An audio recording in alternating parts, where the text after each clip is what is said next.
Salam baik buat sahabat channel cerita lucu. Semoga menghibur. Yuk kita mulai ceritanya. Alif memutuskan untuk pindah ke kos baru, berharap bisa move on dari kenangan yang mengganggunya. Namun, perjalanan untuk melupakan masa lalu ternyata penuh dengan kejutan, kesulitan, dan pelajaran hidup yang tak terduga. Ikuti kisah konyolnya dalam menghadapi tantangan baru yang tak hanya soal fisik, tapi juga emosional. Alif adalah seorang mahasiswa yang memiliki masalah besar dalam hidupnya. Bukan masalah soal tugas kuliah yang numpuk, bukan juga masalah keuangan yang sering bikin dompetnya tipis, tetapi masalah utama yang dia hadapi adalah gagal move on. Gagal move on dari mantan pacarnya yang entah kenapa, selalu berhasil muncul di pikiran Alif setiap kali dia mencoba berpikir rasional. Bahkan ketika sedang belajar di kampus, Alif bisa tiba-tiba teringat tentang betapa nyamannya saat-saat bersama mantannya, meskipun itu sudah berakhir dengan cara yang sangat konyol dan penuh drama. Alif mencoba segalanya. Mulai dari membaca buku self-help tentang cara melupakan mantan, sampai mencoba mengisi waktunya dengan berolahraga.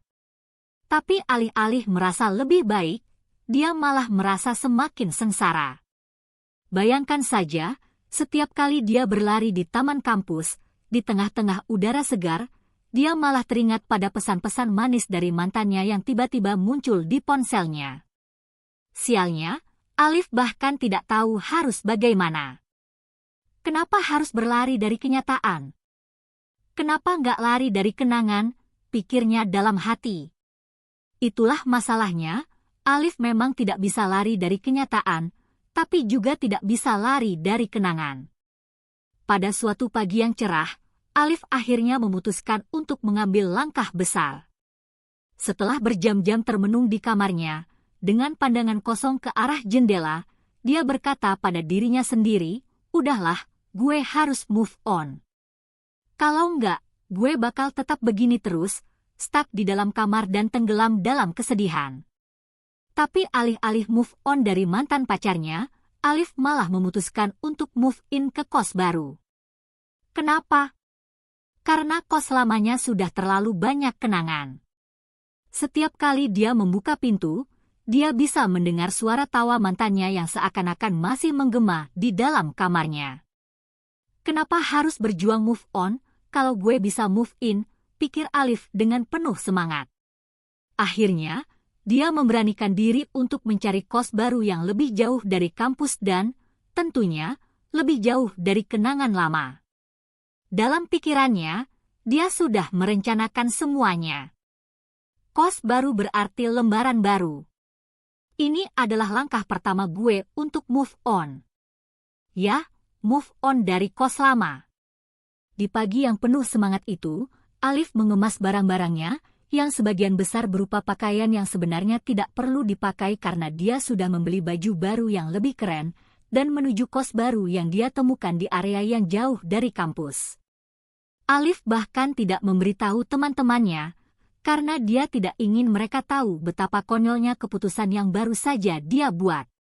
Alif tahu, mereka pasti akan menertawakannya jika tahu dia berusaha move on dari mantannya dengan cara yang sebegitu dramatis. Perjalanan menuju kos baru itu penuh dengan drama. Alif harus membawa 2 koper besar yang hampir sama beratnya dengan beban emosional yang dia rasakan. Setiap kali dia berhenti untuk istirahat, dia merasa matanya mulai berkaca-kaca, dan tiba-tiba teringat tentang momen-momen indah bersama mantannya. Kenapa sih harus selalu ada kenangan yang muncul tiba-tiba, keluh Alif dalam hati, sambil melihat sekitar yang penuh dengan kendaraan yang melintas, hampir membuatnya merasa seperti berada di dunia yang berbeda. Setelah beberapa jam berjalan, akhirnya Alif sampai di kos baru.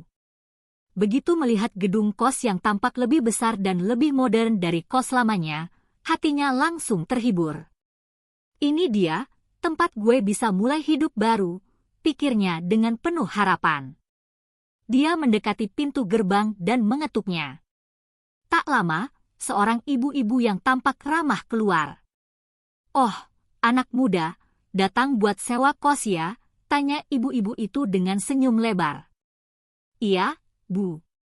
Saya mau lihat-lihat dulu kosnya, jawab Alif sambil berusaha menunjukkan senyum terbaiknya. Ibu itu langsung mempersilakan Alif masuk dan menunjukkan kamarnya. Kos ini baru direnovasi, loh. Jadi pasti lebih nyaman daripada kos lama kamu. Lagian, ini kan lebih dekat dengan tempat makan enak, kata ibu itu sambil tersenyum, seolah-olah tahu bahwa Alif sedang mencoba melupakan sesuatu atau seseorang. Setelah melihat beberapa kamar, Alif akhirnya memilih sebuah kamar di lantai atas. Kamarnya cukup luas, dengan jendela besar yang menghadap ke taman kecil di depan kos. Alif merasa ini adalah tempat yang sempurna untuk memulai hidup baru, jauh dari kenangan lama. Segera, dia mulai memindahkan barang-barangnya ke kamar baru. Namun, meskipun dia merasa lega, ada rasa aneh yang mengganggu pikirannya. Apa gue benar-benar bisa move on? Atau ini cuma cara gue kabur dari kenyataan, pikirnya. Namun, saat Alif sedang menata barang-barangnya, dia merasa agak canggung. Gue kayak orang bodoh aja, buru-buru cabut dari kos cuma buat ngelupain kenangan. Padahal, apakah gue bakal bisa kabur dari kenangan itu? Tanya Alif pada dirinya sendiri. Saat Alif mencoba menata barang-barangnya, tiba-tiba ponselnya bergetar. Dia memandang layar ponselnya dengan penuh harapan. Ah, siapa tahu ini dia, pesan dari mantan yang pengen balikan, pikirnya. Namun, saat dia membuka pesan itu, ternyata itu adalah pesan dari temannya yang mengatakan, Alif, gue denger lo cabut dari kos lama. Kenapa sih? Ada masalah? Alif terdiam sejenak. Ternyata, meskipun dia berusaha keras untuk melupakan mantannya, temannya justru menambahkan beban baru. Kenapa gue malah jadi lebih banyak mikirin ini? Padahal gue harusnya bisa fokus sama kos baru dan move on, keluh Alif dalam hati. Namun, di tengah kebingungannya, Alif merasa ada sedikit kelegaan. Setidaknya, dia sudah membuat langkah pertama. Langkah untuk move in ke kos baru. Jika move on itu masih jauh, setidaknya move in ke kos baru adalah langkah nyata yang bisa dia lakukan. Dan dengan itu, Alif tahu, dia sedang berada di jalan yang benar, meskipun jalan itu penuh dengan ketidakpastian. Pagi hari di kos baru, Alif terbangun dengan perasaan campur aduk. Matahari yang menyinari kamar melalui jendela besar menambah semangatnya, tapi masih ada satu masalah yang menghantuinya, kenangan tentang mantannya. Kenapa gue nggak bisa berhenti mikirin dia? Kok rasanya jadi kayak hidup di dunia paralel antara kenangan dan kenyataan, pikir Alif sambil meregangkan tubuhnya. Alif memutuskan untuk mengalihkan pikirannya. Dia membuka lemari dan mulai menata pakaian yang baru saja dia masukkan ke dalam kamar. Ini bisa jadi kesempatan gue untuk mulai hidup baru, mengatur ulang segala hal, katanya dalam hati sambil mulai merapikan barang-barang. Namun, kebingungannya semakin bertambah. Di sini kok ada bau aneh ya? Alif mencoba mencari sumber bau itu, tapi yang dia temui justru bau aneh yang keluar dari ruang dapur kos yang tidak terlalu jauh dari kamarnya. Penasaran, Alif membuka pintu dan berjalan menuju dapur. Di sana, seorang ibu-ibu penghuni kos yang sudah lebih tua sedang menyiapkan sesuatu di kompor. Melihat Alif yang tampak bingung, ibu itu tersenyum lebar dan berkata, "Mau sarapan, Nak? Ada sisa rendang nih. Gue masak banyak." "Rendang? Oh, siap, Bu. Saya coba deh." Alif merasa sedikit bingung, tapi tetap mengangguk. Baru kali ini dia merasa berada di kos dengan kehidupan yang benar-benar asing. Di kos lama, dia sudah terbiasa dengan makanan instan dan hanya sesekali makan di luar. Namun, kos baru ini terasa seperti surga makanan bagi Alif. Bahkan sisa rendang yang ditawarkan ibu itu tampaknya menghapus sedikit kekacauan pikirannya. Saat menikmati sarapan, Alif mencoba berbicara dengan ibu kos. Bu, boleh tanya, kalau kos di sini aman nggak ya? Maksudnya, kayak ada yang aneh-aneh nggak, Bu? Soalnya, gue kan baru banget pindah dari kos lama. Ibu kos itu tertawa. Oh, di sini aman, Nak. Kosnya juga baru direnovasi. Cuma, kalau lo dengar suara aneh-aneh atau ada yang nyelonong masuk kamar, itu mungkin suara burung beo tetangga sebelah. Tenang aja, nggak ada yang mistis. Alif tersenyum kecut. Burung beo? Oh, ya, itu sih, Bu. Tadi di kos lama juga sering ada suara aneh. Tapi gue pikir itu cuma suara di luar kepala gue. Sejak pagi itu, Alif merasa semakin nyaman dengan kos barunya. Meskipun begitu, kenangan tentang mantannya belum juga menghilang. Malah, semakin lama tinggal di sini, semakin banyak hal-hal aneh yang mulai terjadi. Pertama, masalah dengan burung beo yang ternyata benar-benar berisik. Setiap kali Alif merasa santai, tiba-tiba ada suara keras dari kamar tetangga. Burung beo itu memekik tanpa henti, seolah-olah berbicara dalam bahasa yang hanya bisa dimengerti oleh para pecinta burung. Kejadian lain terjadi saat Alif mencoba tidur. Saat itu tengah malam, dan dia baru saja tertidur lelap setelah mencoba melupakan semua masalahnya. Tiba-tiba, dia terbangun mendengar suara orang berbicara pelan di luar kamar. Siapa yang ngomong tengah malam gini? Tanya Alif, bingung. Dia membuka pintu dengan perlahan dan keluar ke lorong kos. Di sana, dia melihat seorang wanita muda yang juga penghuni kos, sedang berdiri di samping pintu kamar sambil berbicara pelan, seperti berbicara dengan seseorang yang tidak tampak. Lo ngapain? Tanya Alif, yang merasa aneh dengan situasi itu. Wanita itu berbalik dan tersenyum canggung. Oh, maaf, gue cuma ngobrol sama temen gue yang gak kelihatan. Namanya Tania. Dia tuh suka nongkrong di sini, tapi gak pernah kelihatan. Kadang-kadang dia cuma muncul saat gue lagi bete. Tapi gak usah khawatir, dia teman yang baik kok. Bisa jadi temen cerita gitu, gak bikin risih. Alif hanya terdiam sejenak, merasa bingung sekaligus khawatir.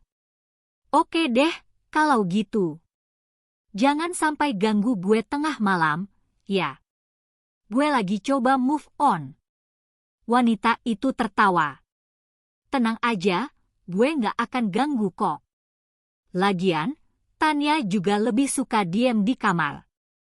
Alif kembali masuk ke kamarnya, merasa sedikit aneh dengan kejadian malam itu.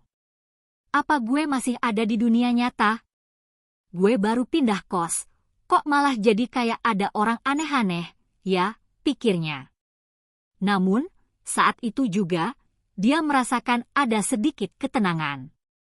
Mungkin kos barunya memang penuh kejutan, tapi itu mungkin bagian dari hidup yang harus dijalani.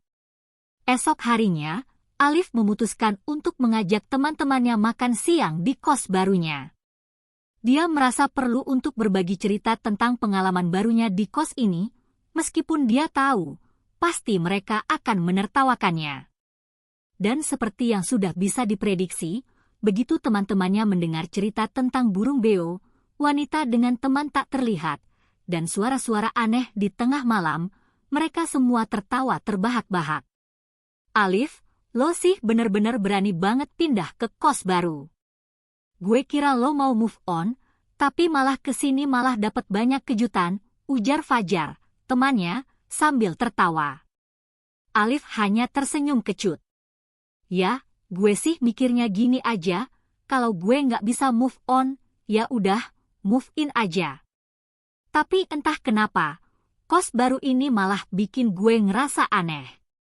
Meskipun teman-temannya terus menggoda, Alif merasa lega. Kos baru ini mungkin bukan tempat yang ideal, penuh dengan kejutan aneh, tapi setidaknya dia bisa mencoba hidup baru. Seperti kata orang-orang bijak, kadang hidup itu memang aneh, tapi kalau kamu nggak siap menghadapi keanehannya, kamu nggak bakal bisa menikmati hidup.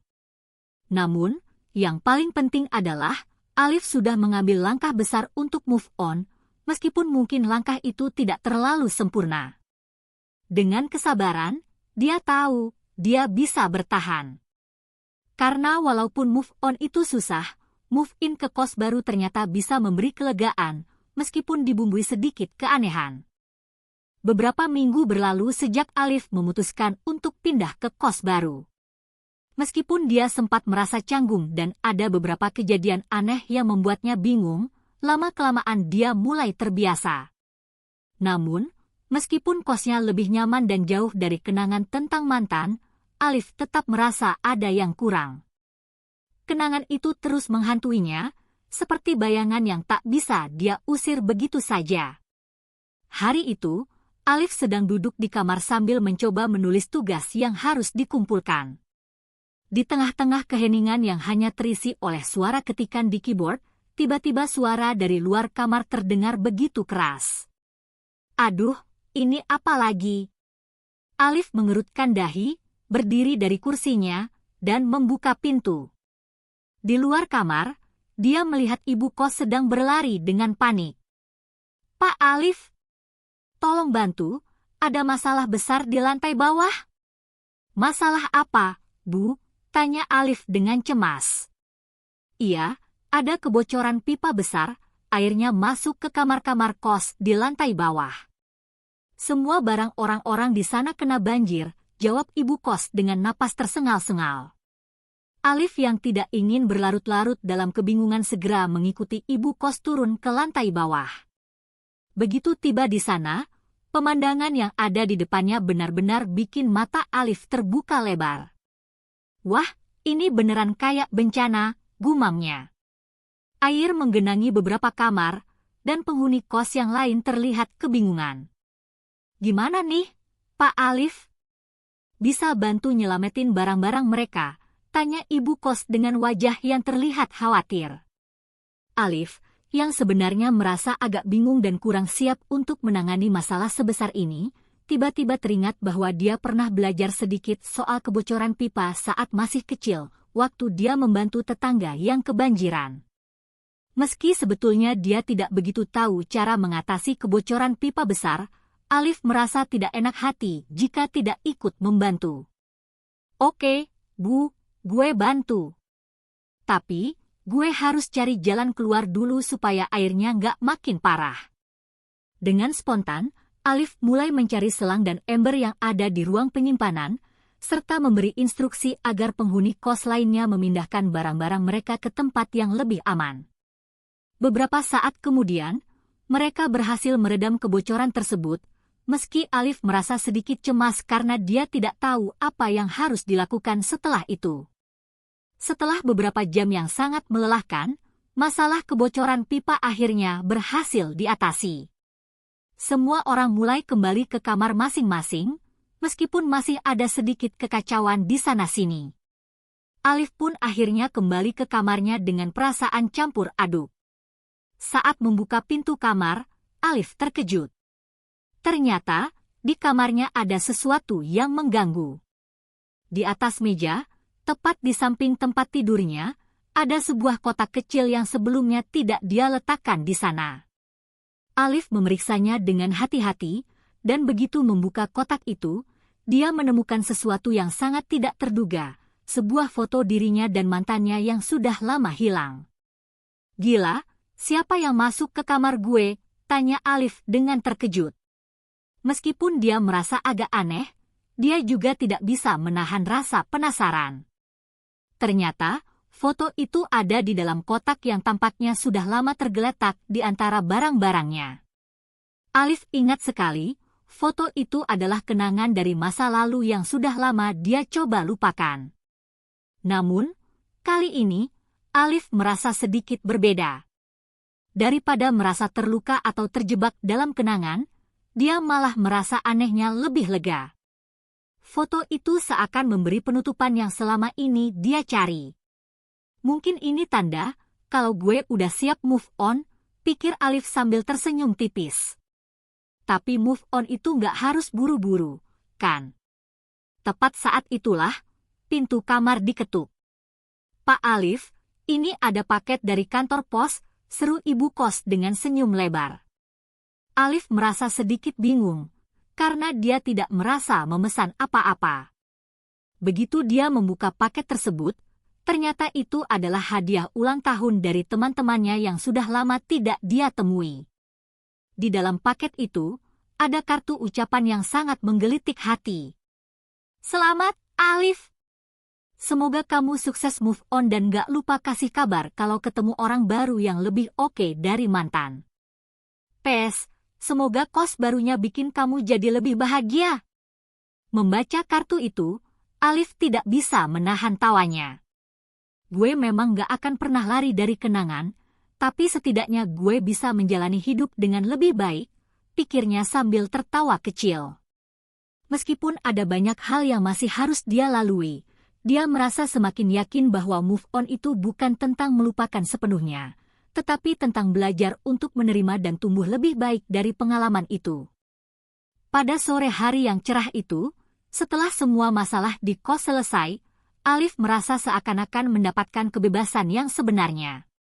Dia merasa lega, tidak hanya karena masalah kebocoran pipa yang berhasil diatasi, tapi juga karena dia menyadari sesuatu yang sangat penting, bahwa hidup terus berjalan, dan meskipun terkadang kita merasa terjebak dalam kenangan, kita masih bisa menemukan jalan menuju kebahagiaan baru. Akhirnya, Alif duduk di kursinya, menikmati secangkir kopi, dan tersenyum lebar. "Mungkin gue belum sepenuhnya move on, tapi setidaknya gue sudah move in ke hidup yang lebih baik," kata Alif dengan penuh keyakinan. Dengan langkah yang lebih ringan, Alif tahu bahwa meskipun perjalanan ini penuh dengan kejutan, dia akhirnya telah mengambil keputusan untuk menjalani hidup dengan lebih baik, meskipun tidak selalu sesuai rencana. Karena terkadang, kita memang harus menerima bahwa kehidupan yang konyol itu justru bisa mengarah pada hal-hal yang lebih baik, bahkan mungkin lebih lucu dari yang kita bayangkan. Dari kos baru yang penuh kejutan hingga dukungan teman-teman yang tak terduga, Alif belajar bahwa move on bukanlah perjalanan yang mudah.